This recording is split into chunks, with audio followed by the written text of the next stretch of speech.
Well, hello everyone. Um, the talk I'm giving today is joy in relation to our Zen practice. And I'd like to start off by saying I'm not the one to give this particular talk. I promise. Yeah, I'm really not. I went back and forth a lot, and and Jennifer and I talked about it.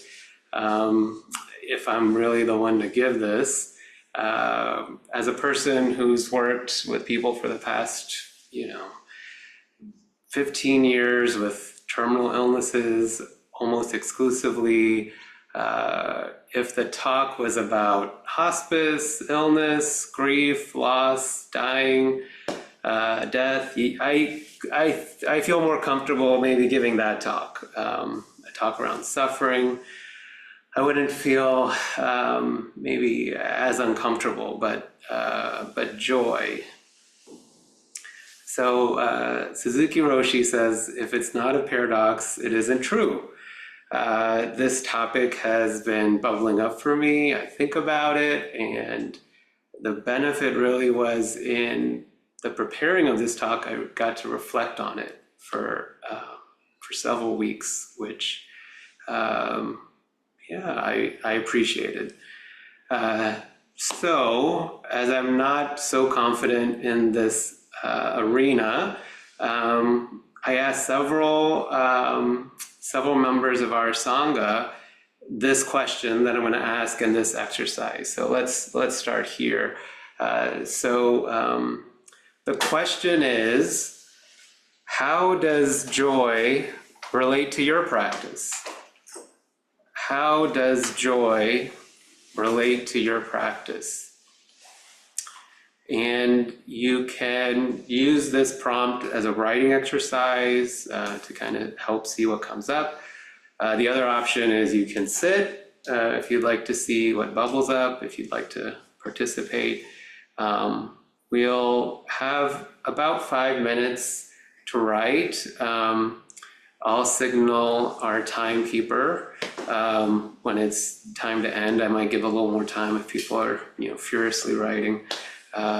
So that's the question. How does joy relate to your practice?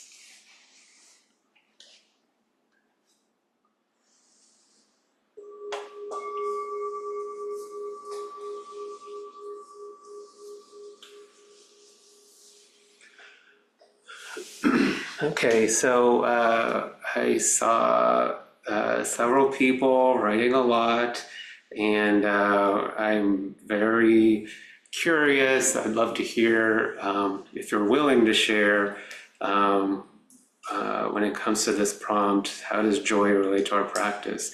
I'd love to hear what came up for you. If you raise your hand. Okay, Becky. Thank you, Jess. Perfect way to do it. So what I wrote was, I ache all over and have significant, specific, largish pain. My oldest sister died 2 weeks ago. All of my neighbors are suffering, and my dear friend Alan is dying. And Jess asks us about joy. Well, it's perfect because it's so true that, and a practice I try to remember and be with is that if we can hold pain, suffering in one hand and hold one of the other truths, joy, love, beauty, if we can hold them each, because they're both true. And joy is one of the ones that is a little bit harder for me to get to than holding beauty, holding love, but it is, I think one of the most effective ones too. So, yeah, is holding each of them at the same time. So am I hearing that, like with your practice, perhaps our practice widens our container, that we can not only, of course, experience and see loss and pain, but also the container is such that we can also experience some beauty, and there's a fullness in experiencing that we can sort of we can have that both. And when we do, that we also then almost automatically experience gratitude. And each of those take away a little bit of the suffering. Just do a bit, not completely, but yes, it is a bigger container because it is full of things that balance each other somehow in us. And that all of those things, it isn't my joy, it's touching in with the joy that is in the universe. Same thing for love, same thing for beauty. And they're all always there. Even if we aren't open to it, they are always there. At least that's my experience and what I believe right now. I mean, I've heard Flint say that it's not my suffering, it's the suffering that is here, that's there. And so it makes sense that also the joy and the beauty is there. It's not that it's identified with it. Okay, Lisa. I started out with a lot of scribblings and, not knowing where they would go. But without this practice and these teachings, I might not think of joy. Also, I might not think of gratitude. So my experience of joy and gratitude have changed dramatically in this practice as a result of this practice. I think I can say that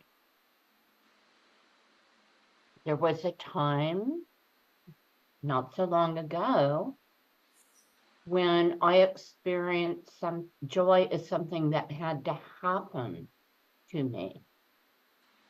It was not something that I could generate in a way with my skill and my focus.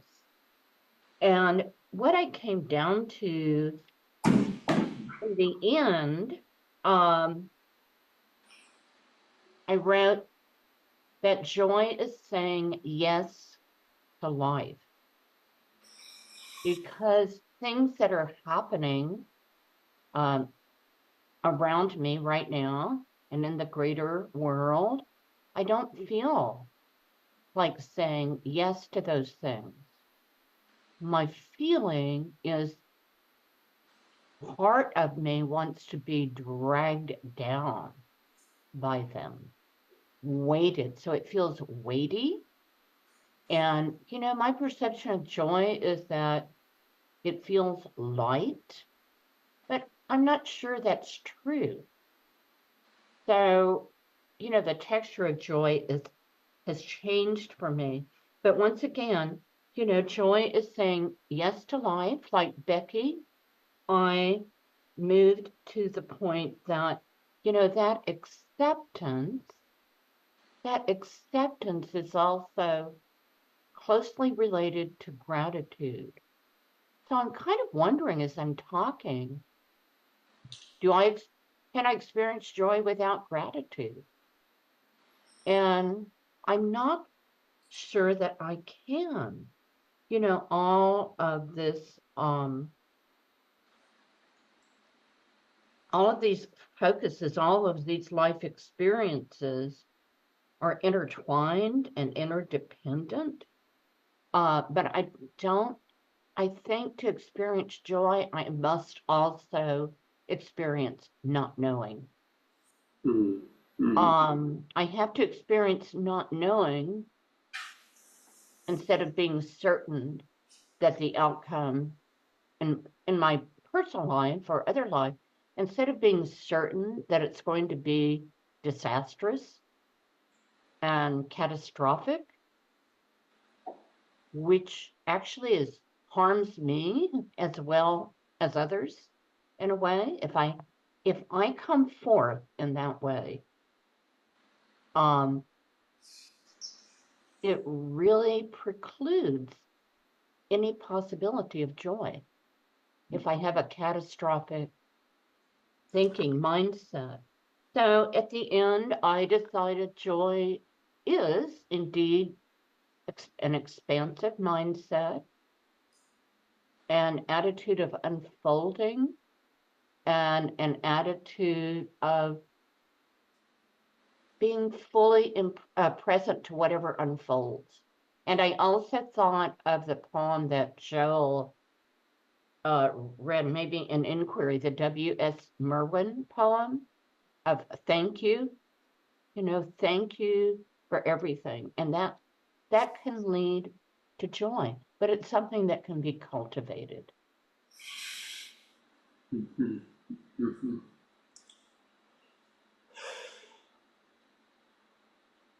Yeah, there's so much there. I don't know where to start, but kind of what hits me is the not knowing. How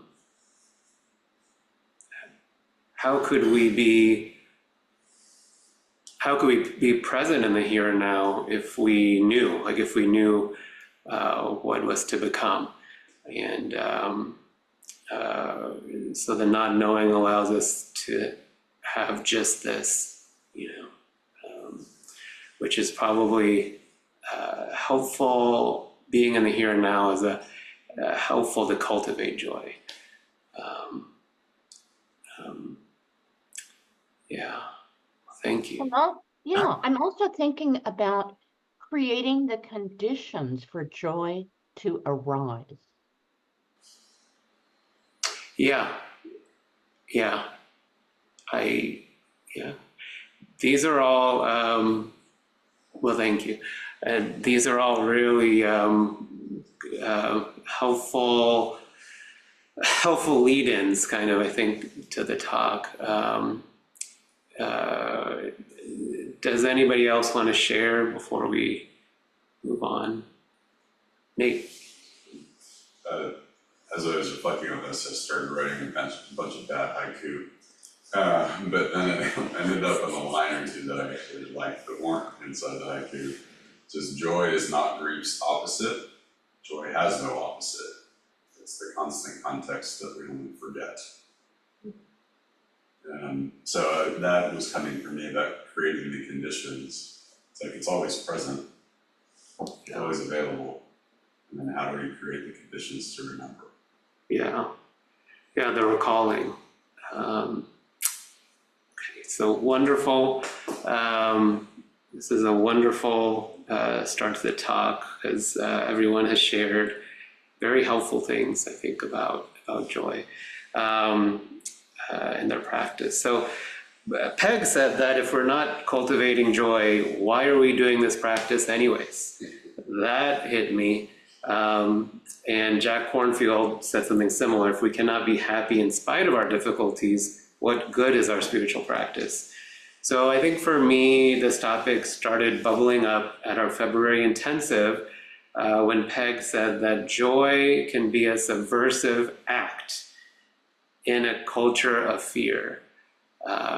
And as bodhisattvas, it's not necessarily just accepting our habitual patterns and cultural, what we've taken in culturally, It's really following our vow. So I thought that sounded like a challenge almost. I thought, well, okay, so anyways, I may not be the one to give the talk, but it sounds like the timing is right. In healthcare, in my own work, and in my own practice, honestly, I often think about reducing a negative, but perhaps not cultivating a positive, like Lisa was saying. In traditional counseling and generally in healthcare, perhaps not in like the field of preventative care, we think of reducing a negative. So let me tell you kind of what I mean by that is that, in many of the clinics in the building that I work in, we offer mental health screeners such as a patient health questionnaire for depression, the generalized anxiety disorder screener, and in our clinics, we're not screening for joy or how much joy does this person have. In counseling, when it comes to insurance reimbursing the visits, we do have a deficit-focused culture, and that it needs to be a diagnosis of a disorder for insurance to reimburse for the visit. And also with counseling, most people think of coming to see a counselor when there's a challenge in their life or one in their relationships. So what if somebody's simply looking for joy or how to cultivate joy? We're not so much strength-based in general. We're more kind of noticing the problems, more deficit-based. As I work in a field where suffering arises, dementia, death, loss, my intention is to provide a relief for suffering, but one is necessary for another. One cannot exist without the other. The relief of suffering cannot exist without suffering itself. So I wonder in general in my life, am I seeking suffering to find the relief of it? Is this a pattern? Negativity bias. This is from a marriage and family therapist, Emma McAdam. So she says, there's always thousands of pieces of information that your brain could process at any one time, but it uses attention to choose what to focus on. Your brain is literally processing sensory stimuli, internal sensations, thoughts, feelings, all at once. But you don't notice the vast majority of the things around you because you have selective attention. Like right now, hopefully you're paying attention to me, but there's a million things you could put your attention on. For instance, shift your attention to the way your shirt feels on your body,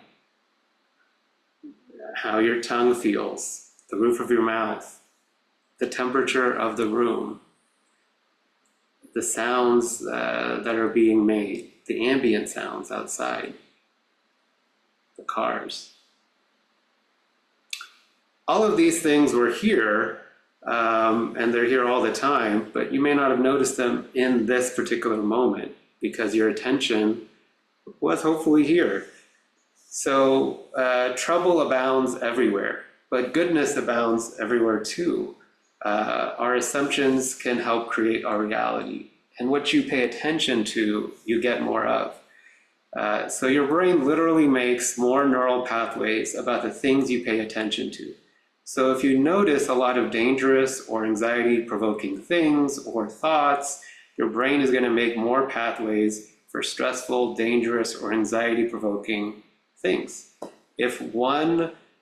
For instance, if one works full-time in a cognitive disorders clinic, and then you're at a party or at home, minding your own business, watching TV, and then you can't think of the word that you're trying to come up with, or the name of a neighbor, as you've seen many times. There are many neural pathways that can link to potential worries and anxieties and visuals of what will happen in the near or distant future. So In Zen, the concept of continuous practice, what we practice here in the Zendo continues out there, makes sense when I think about shaping one's brain, as this shaping does not start and stop when we leave the Zendo. There's a book, The Buddha's Brain, by Rick Hansen, that goes down a little more in that route.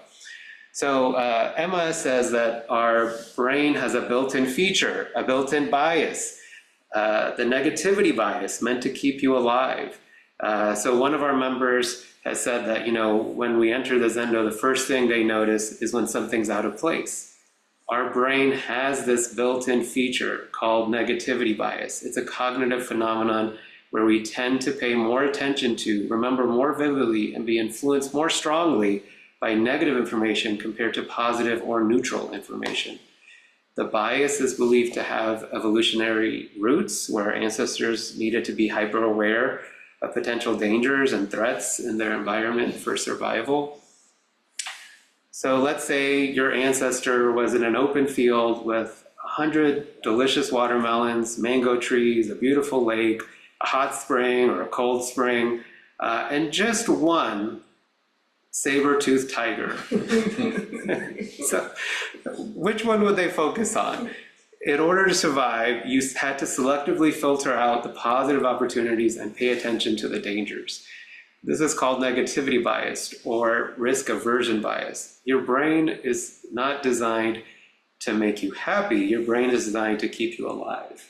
At least long enough to reproduce, and not necessarily to live a long life or a happy life. So where I'm getting at is focusing on negative stimuli helps us respond quickly to avoid harm or perilous situations. However, in modern times, this bias can lead to a skewed perception of reality and an increased sensitivity to negative events or news. How do we see life as it is with this bias? What is the wise, appropriate action or best next step? Do we practice to see life as it is? So focused, in the here and now, focused on the negative, anxiety-provoking situations, the thoughts that they build, the neural pathways that they develop. It doesn't even have to be situations. Just these thoughts can breed anxiety or depression. So the challenge is this stress in the long term. So not our ancestors, out in an open field, but the stress in the long term now can bring cardiovascular disease, chronic pain conditions, GI disorders like irritable bowel, ulcers, sleep disorders, migraines, tension headaches, substance use disorders. So a lot of challenges that we see that are very present in our everyday, in our life with in our society. So our practice can help us not cling to certain thoughts, but be aware of thoughts and emotions and allow them to pass through, but not cling or hold tightly, to sort of see over time our container widens. And just the power of thought, there's that story of a monk who's having a walk with another monk, and they cross this brook, and there's a lady who can't get to the other side. One monk lifts the lady up and gets her to the other side, and the monks continue, and a few hours later, one of the monks says, I'm really surprised you touched that lady, you lifted her up and you touched her and carried her. And the other monk said, well, you're still carrying her, So it's so our thoughts are powerful. And this is our training, to come to the here and now. So I think Becky will enjoy this next section because we both have a fondness for Thich Nhat Hanh. Thich Nhat Hanh says, there's no way to happiness. Happiness is the way. One of his students, a Zen Buddhist monk, Brother Hugh, says that I'm still understanding happiness is the way. Because first of all, when Thich Nhat Hanh teaches us on the art of happiness is also to help us remove a concept that attaining something is happiness. Because in the normal world, we're always looking for happiness outside of us. For instance, getting my degree, I'll be happy. Finishing work at the end of the day, I'll be happy. Going home, watching a show. When I'm sitting, when I'm at Appamada, maybe I'll be happy when I give this talk about joy, or when I listen to this talk, then I'll be happy. So happiness is outside of us, and also the story that we're telling ourselves, and maybe that, like I said before, like television, and you need Coke, you need this, you need that. Everybody's happy after they drink or eat. The story is that in the present moment, we have insufficient conditions for happiness, for joy. So that's that we don't have enough. We need something for this to arise. There is an external object that will give to us a joy.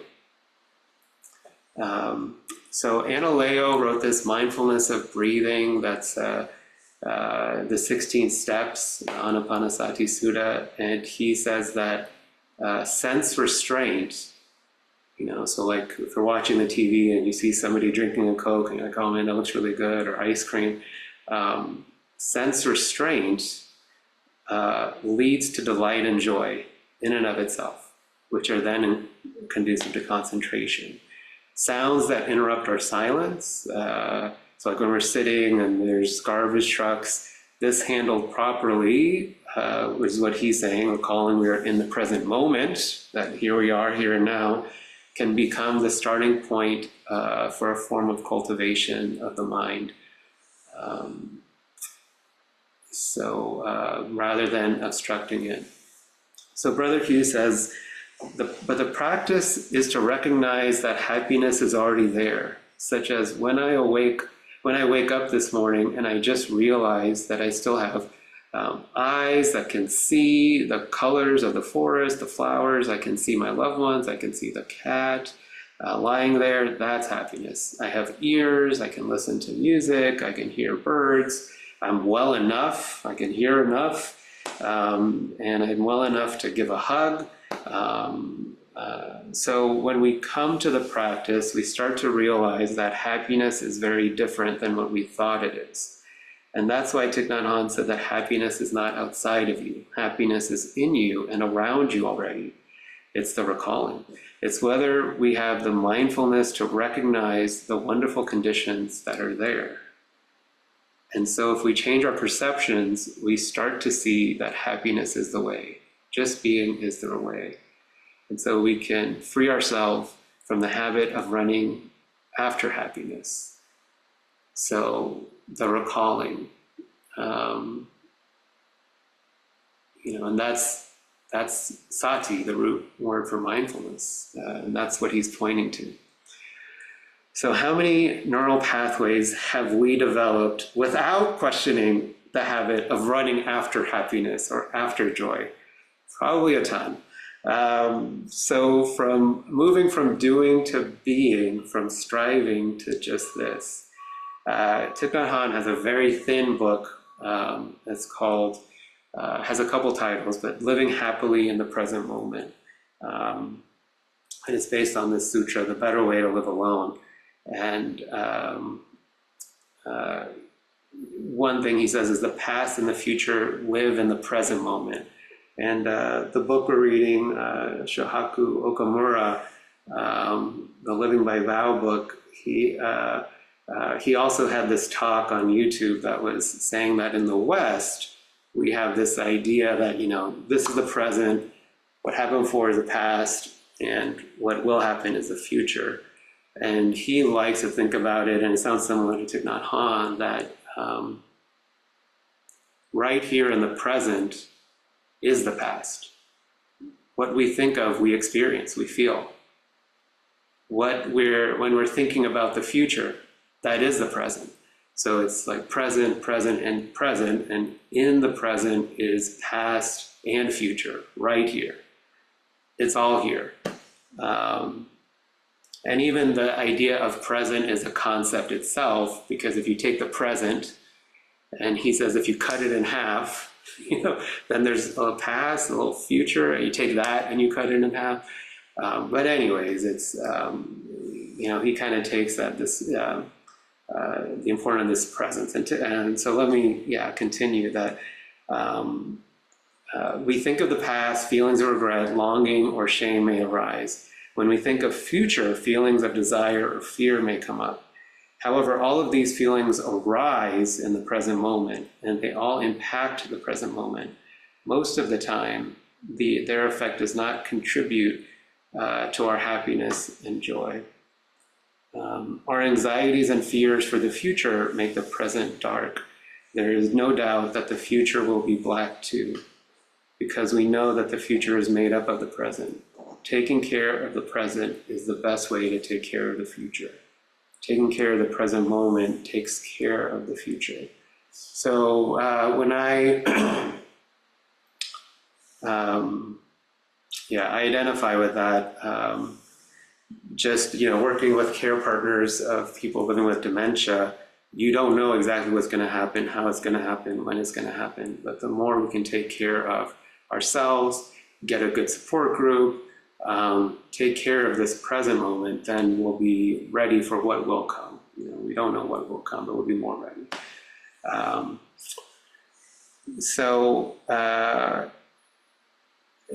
think Lisa was saying about, joy is to say yes to life. Thich Nhat Hanh says to return to the present is to be in contact with life. Life can only be found in the present moment, as the past no longer is and the future is yet to come. The big part is Buddhahood, liberation, awakening, peace, joy, and happiness can only be found in the present moment. The place of our appointment is right here, in this very place. Everything we long for and seek, Buddhahood, liberation, peace, can only be found in the present moment. To abandon the present moment, to look for these things in the future or the past, is to throw away the substance and hold on to the shadow.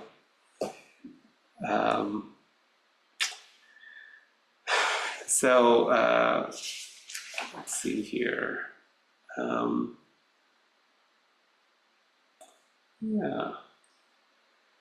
Jack Cornfield, I'll just wrap up and so we can have some time for questions. He paraphrases the Dhammapada, sayings attributed to the Buddha. He says, live in joy, in love, even among those who hate, live in joy, in health, even among the afflicted, live in joy, in peace, even among the troubled. Look within, be still, free from fear and attachment, knowing the sweet joy of living the way. So Thich Nhat Hanh says that this, sometimes something that may not touch upon is that just being in the present moment and being present isn't all that there is. It's being present and mindful. So being aware of, our sense desires, what we're clinging to, our attachments, so just kind of, sometimes I think just watching TV and eating pizza, like I'm very present, but then also I have no idea where, where my desires are going or anything else. So I think that's an interesting touch. Be still, free from fear and attachment, knowing the sweet joy of living the way. And I wanted to say as well that you can sign up for tea online on the appointment page if you have interest. And With you. Yes, with me, sorry, yes, with me. And May 10th, we'll have Saturday at 11, and it'll be 3 Saturdays at 11, 10, 17, 24, we'll have Introduction to Zen. And it'll be somewhat similar to how I started. We'll kind of see where we all are at. So we just have time for maybe a couple of comments or questions or thoughts that have come up for you. Kim. Yeah, so we've talked in various capacities about how there's no thing. Yeah, So I'm thinking about joying as opposed to joy. yeah, Yeah. So how do we do that? yeah, Joying. Let's go joying. yeah. Like sweating. Let's go sweating, let's go enjoying. Yeah, enlightening is, enlightenment isn't a thing. Enlightening. Yeah, how do we,